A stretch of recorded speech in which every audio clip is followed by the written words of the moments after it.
Hola, sean bienvenidos a su tercera clase de la materia Historia e Identidad. Soy la profesora Diana Laura García Pérez y estaremos trabajando con ustedes en el tema de posindependencia.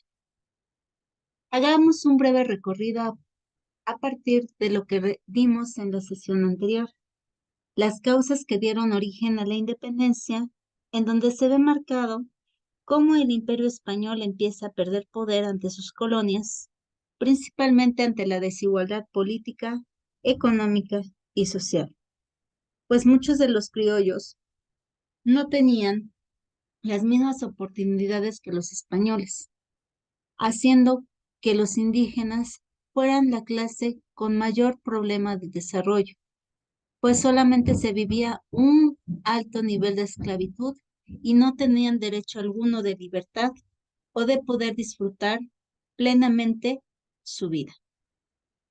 Dos de los eventos que dieron mucha importancia a este acto de independencia fueron principalmente la conspiración de Valladolid. Ante la invasión de Francia a España en 1808, los criollos locales se organizaron para armar una junta gubernativa en nombre del rey Fernando VII, que había sido quitado del poder. La Junta de Valladolid se llevó a cabo en la propiedad de José María Obeso, convocado por Mariano Michelena, y por los clérigos. Estos fueron sorprendidos y encarcelados para luego ser liberados. Otro de los eventos importantes para este inicio fue la conspiración de Querétaro, que es el movimiento clandestino de vital importancia para el inicio de la Guerra de Independencia mexicana, pues fue esta la que empezó con la lucha armada a cargo del sacerdote Miguel Hidalgo, el militar Juan Landalmo, el corregidor Miguel Domínguez y su esposa doña Josefa Ortiz de Domínguez. Su objetivo era apresar a algunos peninsulares y pedir la restitución de Fernando VII, pero fueron descubiertos y decidieron tomar las armas para la madrugada del 16 de septiembre de 1810 en la iglesia de Dolores. Como podemos ver, estas dos principales conspiraciones fueron fuertemente base para la Guerra de Independencia, pues en ellas se buscaba que los criollos tuvieran la igualdad de derechos que los españoles, pero también se veía por la clase de los indígenas, en donde la esclavitud y el pago de tributo estaba cada vez más presente, haciendo que muchos de ellos murieran sin tener una economía estable o tan siquiera asequible. Esta lucha de independencia tiene distintas etapas. Comenzaremos por describir el inicio. Esta etapa estuvo marcada principalmente entre los años 1810 y 1811. En esta es liderada por el cura Miguel Hidalgo y Costilla, en donde se reunió a distintas personas de diversas clases sociales para la lucha por la independencia del Imperio Español. En esta etapa se buscaba establecer un congreso con representación de las ciudades más importantes, dictar leyes benéficas de acuerdo con las circunstancias de cada pueblo, abolir la esclavitud y el pago de tributo, que era el impuesto que se le cobraba a los indígenas. También se buscaba la reducción de los impuestos a todos los habitantes y suprimir los estancos principalmente del tabaco y la pólvora. Tras el grito de Dolores en septiembre de 1810, Hidalgo tomó la Alhóndiga de Granaditas junto a Ignacio Allende, siendo la primera batalla del ejército insurgente contra el ejército realista que defendía la corona española. El ejército insurgente controló importantes regiones como San Miguel, El Grande, Celaya y Guanajuato. Para octubre se llevó a cabo la batalla del Monte de las Cruces, donde los insurgentes salen victoriosos e Hidalgo intenta negociar con el virrey Francisco Javier Venegas. El resultado no es benéfico y decide retirarse. Ante este acto, el ejército insurgente se divide en dos, uno a mano de Allende y otro a mano de Hidalgo. Hidalgo se dirigió a Guadalajara y proclamó algunos decretos, entre ellos el decreto para la abolición de la esclavitud y el decreto para la devolución de las tierras. Se proclamó asimismo generalísimo de las Américas y fundó el periódico El Despertador Americano, en donde se daba un informe acerca del avance de esta guerra de independencia. En 1811, a las afueras de Guadalajara, se vivió la batalla de Calderón.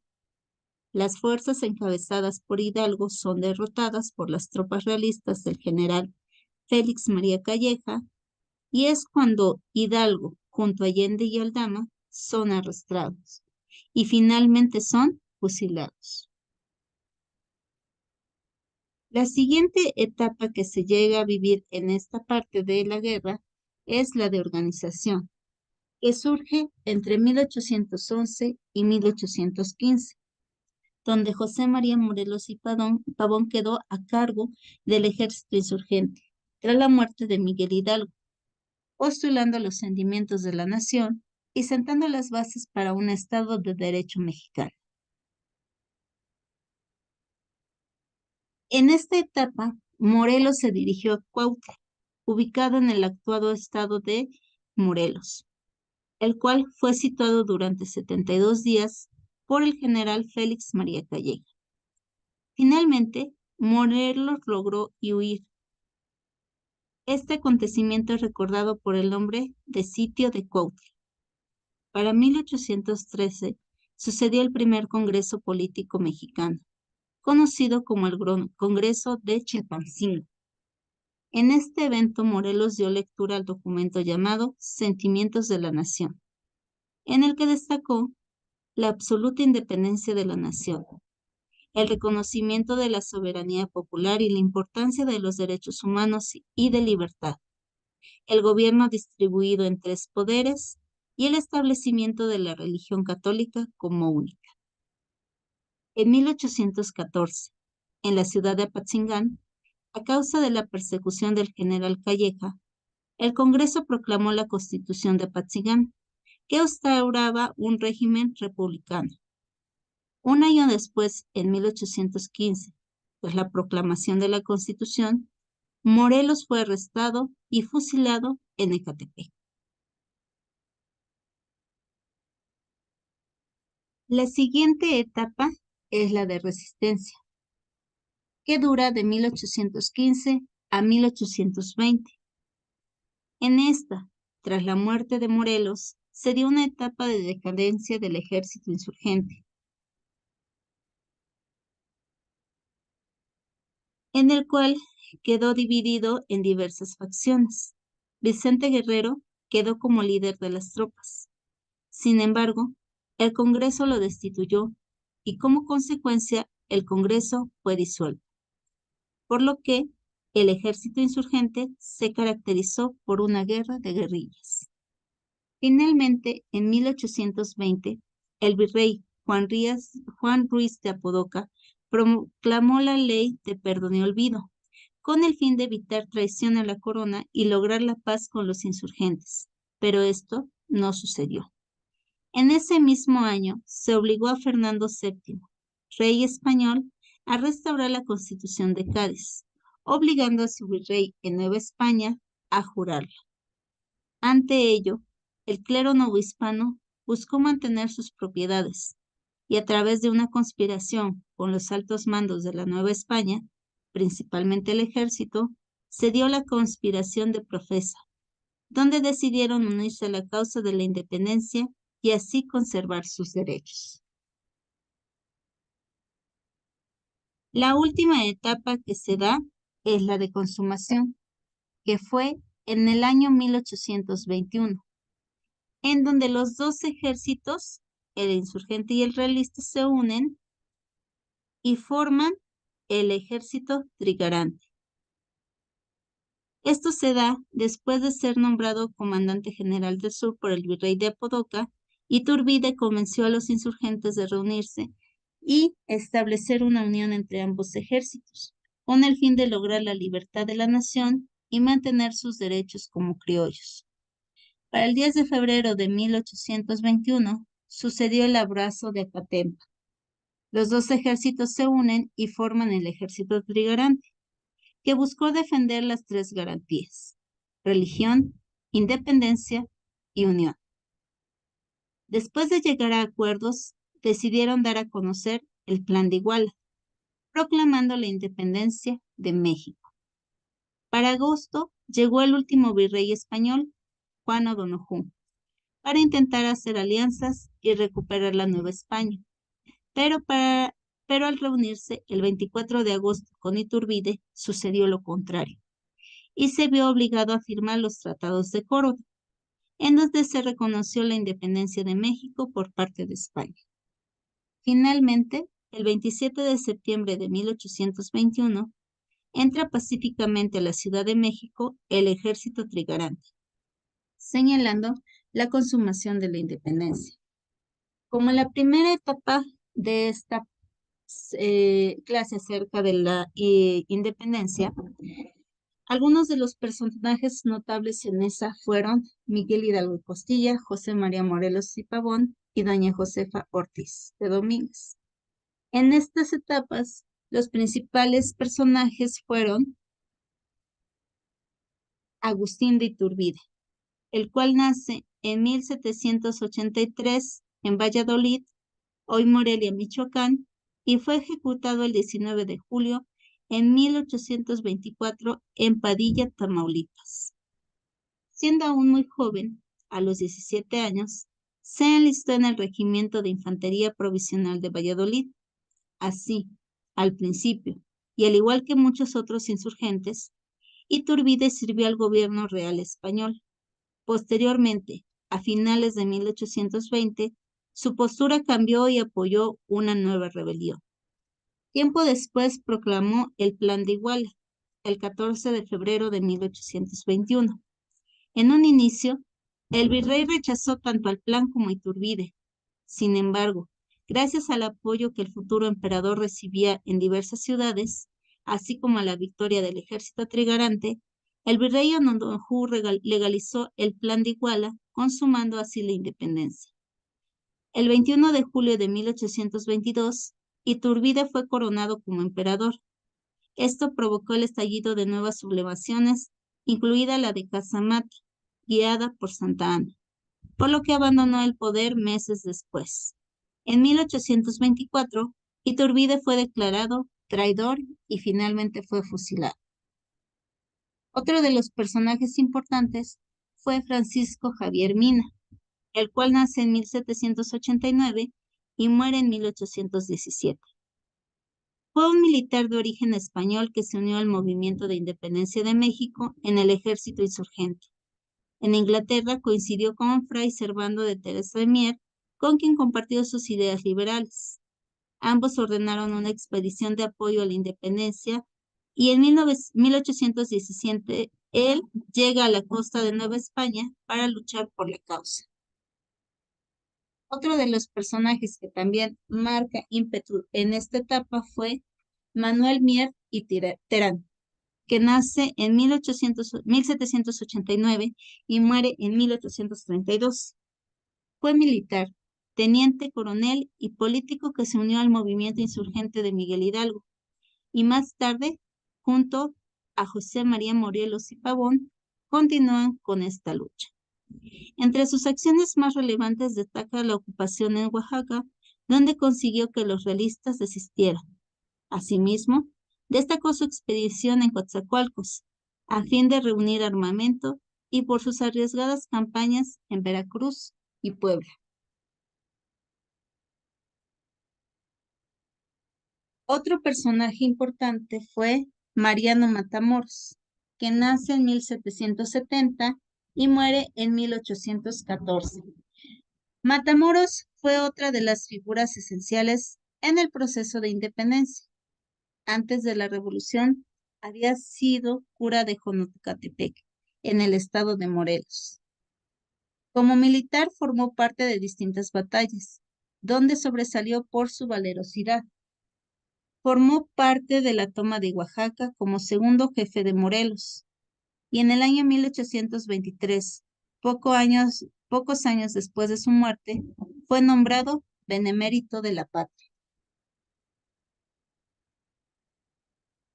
Otro personaje también importante fue Juan Aldama, el cual nace en 1764 y muere en 1811.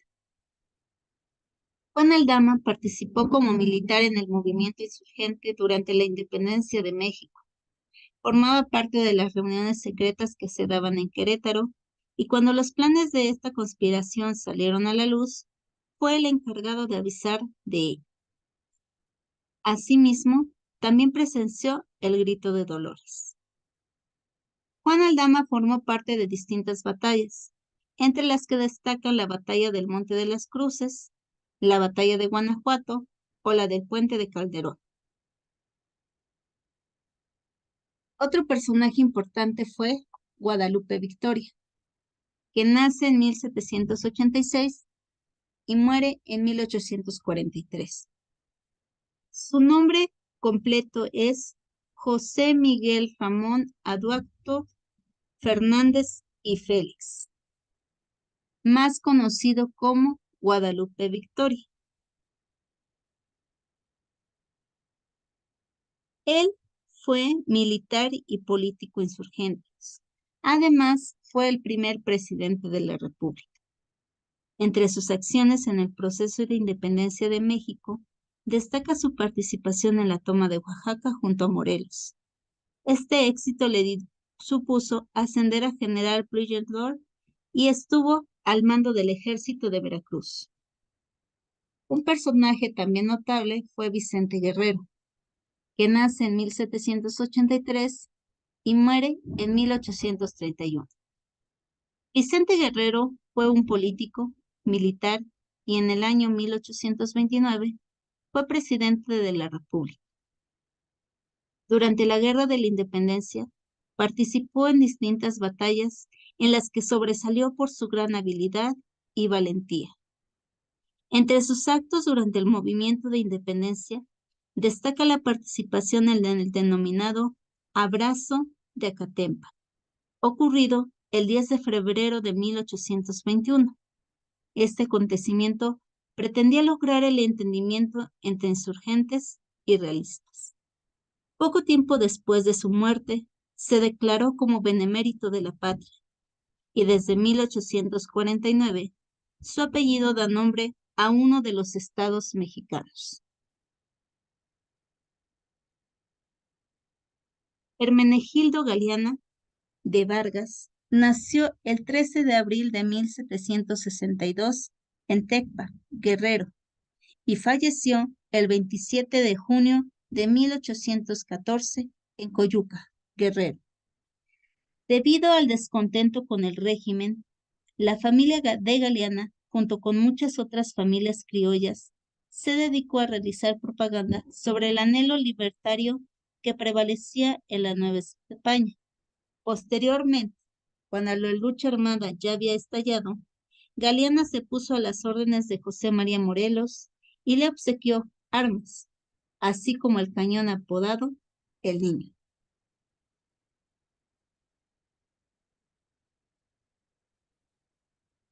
Ignacio López Rayón.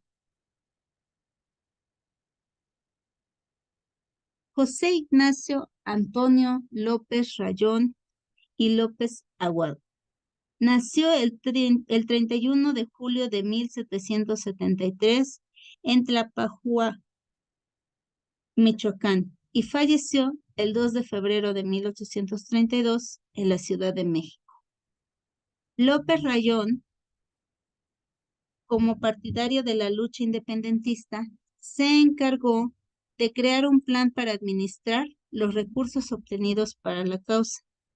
Además, fue compañero de Miguel Hidalgo y participó en numerosas batallas. Por último, uno de los personajes más importantes también fue la Güera Rodríguez, que nació en 1778 y murió en 1850. María Ignacia Rodríguez de Velasco de Osorio Barba y Bello Pereira, mejor conocida como la Güera Rodríguez, nació el 20 de noviembre de 1778 y falleció el 1 de noviembre de 1850. Además de su fortaleza de carácter y notable belleza, Rodríguez destacó por apoyar al movimiento insurgente, tanto ideológica como económicamente. Estos personajes fueron de vital importancia para que estas etapas de la guerra independentista lograran suceder y por ende pudieran llegar a un final tan deseado por criollos e indígenas. Ahora bien, ¿qué sucedió después de la independencia? Consumada la independencia y una vez disipada la amenaza de una invasión española de reconquista, México posindependiente se convirtió en un estado libre y soberano. Con ello, comenzó un gran cambio a nivel económico, político, de estructuras sociales y de creencias. Fueron alrededor de 11 años de incertidumbre en los que muchos actores lucharon por intereses propios o comunes, que dieron como resultado la independencia de México y pie a otra era. Las consecuencias de años de inestabilidad, guerra y opresión se hicieron visibles en todos los rincones de la nueva nación. Aunque el movimiento independentista resultó triunfador y con ello acercaron a los mexicanos a la tan apreciada libertad, la realidad es que la recién formada nación quedó sumida en una crisis que afectó a todos los ámbitos necesarios para propiciar y mantener su desarrollo. De este modo, el territorio, la economía, el ámbito político y social de México, post-independiente, sufrieron profundas crisis que tardaron décadas en ser subsanadas. Las fronteras nacionales de México se establecieron sobre las divisiones administrativas coloniales, a las cuales se agregaron nuevas entidades, como Yucatán y las provincias de Centroamérica. Sobre este vasto territorio, la independencia se consumó de acuerdo con los proyectos de una minoría aristocrática, localizada en el centro del país, en contradicción con grupos minoritarios que aspiraban a una transformación más afectiva, que estaban localizados en puntos remotos y que subsistían bajo formas de organización del periodo anterior a la conquista. Al terminar la independencia, México estaba sumido en una profunda crisis económica. La guerra había reducido la mano de obra de los sustentos económicos. Se estima que al menos un sexto de la población había perecido en las batallas, y las víctimas eran, por estadística, principalmente hombres, en quienes recaía la mayor parte de los labores físicos, tales como la agricultura y la minería, principal fuente de riqueza del país. Tal falta de mano de obra influyó en la disminución de los productos alimenticios. Además, la cantidad de cuerpos en los campos de batalla y el hacinamiento en las trincheras propiciaron enfermedades infecciosas que sumieron aún más al pueblo en la miseria. El nuevo gobierno había heredado la deuda externa contraída para solventar el sueldo de los soldados, las armas y todos los gastos de la guerra. Entre 1821 y 1851, el país tuvo más de 20 gobernantes. Esto fue provocado por los incesables golpes de Estado, en gran medida producto de la falta de un plan establecido sobre qué sería de México. El país vio sus primeros años de libertad dirigido por Agustín Iturbide, quien, a pesar de haber apoyado abiertamente la independencia, poco después trató y logró su nombramiento como emperador. Sin embargo, el cambio no duró mucho, pues Antonio López de Santa Anna, apoyado por Vicente Guerrero y Nicolás Bravo, se levantó en armas y logró llegar al poder solo 10 meses después.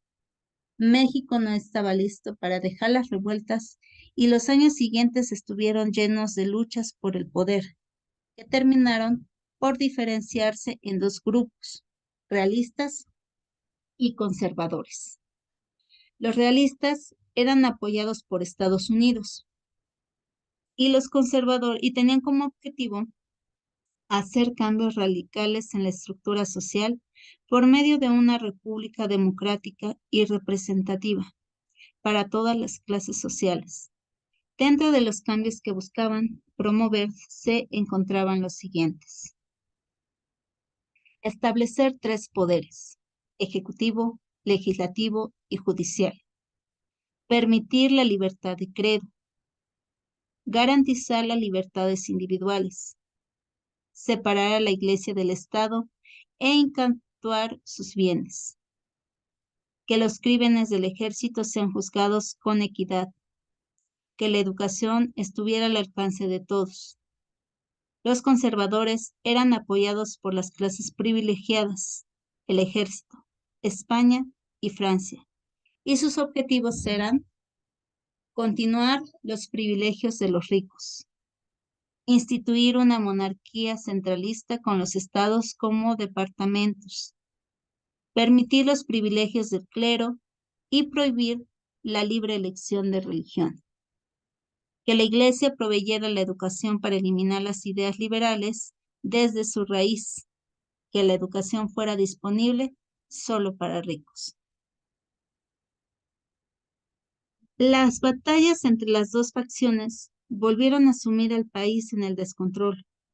Muchas de las provincias de Centroamérica se separaron y el Congreso nombró un triunvirato en el que recaería el poder mientras se convocaba a una Asamblea Nacional. Además, en 1824 se publicó una constitución fundamental de 36 artículos que establecían que el país sería gobernado representativa y popularmente como una república federalista. Se dio poder y soberanía a los estados para que, aun siendo parte del país, tuvieran sus propios gobiernos y legislaciones. Esta fue la base para los gobiernos federales actuales del país. A pesar de que el pueblo era libre de la opresión española, las clases sociales permanecieron. Los ricos y hacendados continuaban teniendo privilegios y los pobres viviendo en la penuria, víctimas del hambre y del analfabetismo. El crecimiento del número de habitantes fue lento, pues la tasa de supervivencia de recién nacidos era muy baja y la de mortalidad por infecciones y enfermedades muy alta. La guerra había hecho estragos y las condiciones de vida eran deplorables. Además, el intento de desarrollo económico concentró las industrias en las grandes ciudades y capitales, lo que provocó una migración en masa hacia las urbes y dejó el campo sin mano de obra. Dichos nuevos asentamientos hicieron crecer las ciudades mucho más rápido de lo que permitía el desarrollo de servicios, por lo que las grandes urbes estaban divididas entre las zonas de los ricos, con servicios y comodidades, y la de los pobres, que eran insalubres y sucias. Lo anterior provocó una estratificación profunda y marcada. La división de la sociedad urbana estaba entre alta, que eran los políticos, militares e intelectuales; la media, conformada por los artesanos, comerciantes y dueños de talleres; y la baja, que estaba conformada por albañiles, cocineros, porteros, empedradores, etc. Mientras que la división de la sociedad rural quedaba de la siguiente manera: la alta estaba conformada por grandes comerciantes, rancheros, ejidatarios y administradores. La clase media estaba conformada por tenderos, artesanos, trabajadores de mina y arrieros. Y la clase baja eran los indígenas. A pesar de que la Constitución proclamaba la igualdad, la realidad era que no se permitía el voto a los sirvientes y se marginaba a la clase baja por su tendencia al bandolerismo. El gobierno no hacía nada para eliminar la pobreza o desenmascarar a los jefes de las bandas de ladrones, que muchas veces eran los mismos hacendados o las cabecillas militares. A pesar de libres en España, el catolicismo ya estaba arraigado en la sociedad. Los hacendados y descendientes de los españoles no permitían ni concebían una república separada del clero. Era tal el arraigo de la religión que muchos de los nativos la protegían con igual ahínco que las clases altas. La injerencia que mantenía la Iglesia sobre el pueblo y el gobierno era abrumadora, pues gracias a los privilegios que le fueron concedidos por la corona española, no solo tenían mayor cantidad de propiedades que el Estado, sino que además tenía la responsabilidad de brindar educación, la cual era exclusiva para los hijos de los acomodados.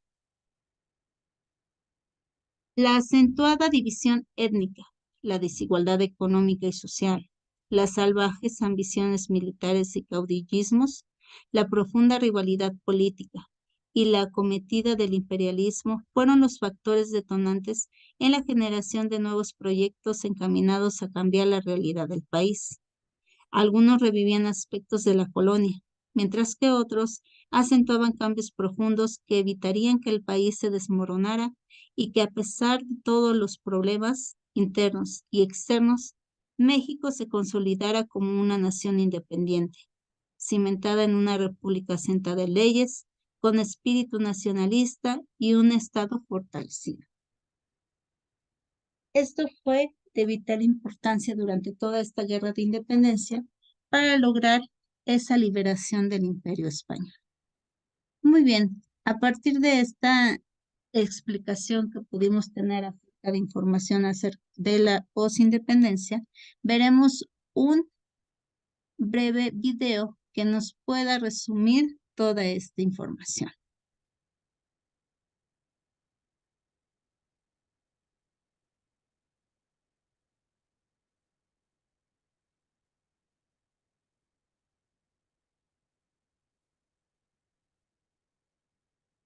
Vamos a verlo.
Muy bien, como podemos ver, esta etapa de independencia estuvo marcada por distintas etapas y muchos fueron los personajes que llegaron a ser parte fundamental para su logro.